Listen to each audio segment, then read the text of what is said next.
G'day guys, it's Ben again, here to bring another video, and this one is going to be looking at how we carried arrows in historical times. So during the medieval period, a lot of people think that there were lots of people with quivers and so on, and there's been a lot of debate around that subject. We know quivers existed through effigies and descriptions, and also in paintings and so on. And some of the records in the Chronicle and stuff like that, but it certainly wasn't the only one. And if we look at the post-Norman conquest in particular, when we're talking about the transport of arrows, and you look at something like the Bayeux Tapestry is a really good example. Those people, the archers in that tapestry, are not using quivers. And this is quite interesting. What they're actually using is something called an arrow bag. And I have here today an example of a reproduction of an arrow bag. So arrow bags is simply a linen bag with a spacer inside it, and we should be able to see here.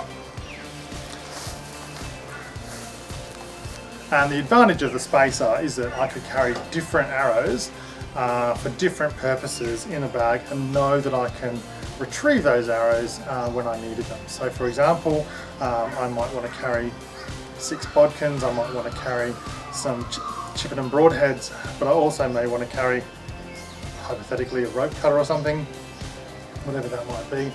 And therefore, if those are the arrows that I'm traditionally or typically going to use in a scenario, I'm going to want to carry some arrows with me.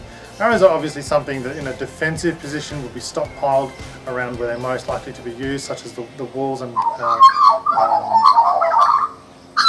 a defensive structure or a burr. But in a hunting scenario or in a war scenario, when I'm an active moving around the battlefield type of archer, then an arrow bag is the way to go. Alrighty, and these could be slung over your back or tied around your waist. Being tied around your waist seems to be the way that a lot of people use them. It's good to carry them like this because it meant that the arrows were more protected from the weather and the environment. Linen was something that was available just about everywhere, and it was very cheap. Linen's used for so many things during this period, and you can see in the obviously look at the word linen, because it's used for so many things, in particular lining things.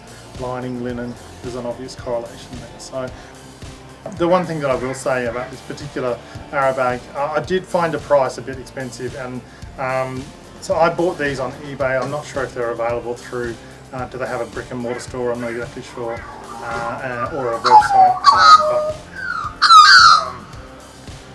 I don't like the part where you're having to pay so much for postage, and they don't allow really any flexibility for multiple purchases. So I've got quite a few friends who I go and do archery with, and I don't like the idea of having to pay, crazy amounts of money for postage when it's clearly not necessary, and that's a bit of a shame. But there we go. Otherwise, this particular item,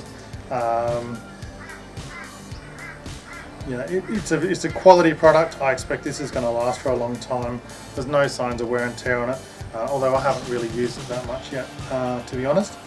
But I'm getting into horse archery probably around 2020, as I get my gear together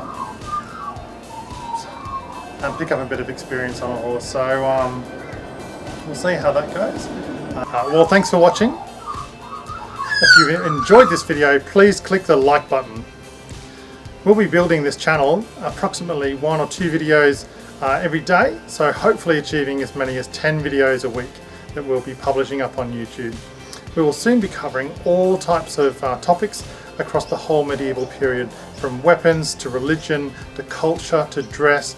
We're going to look at different societies and cultures and what made them succeed whilst others failed. I'm looking forward to your comments and suggestions. Please leave a comment below, or you can message me direct through YouTube. Please feel free to share this video on your favourite social media platform, whether that be Twitter, Facebook or Instagram. And don't forget to subscribe, as it helps us to build our channel. Thank you for watching. Have a great day.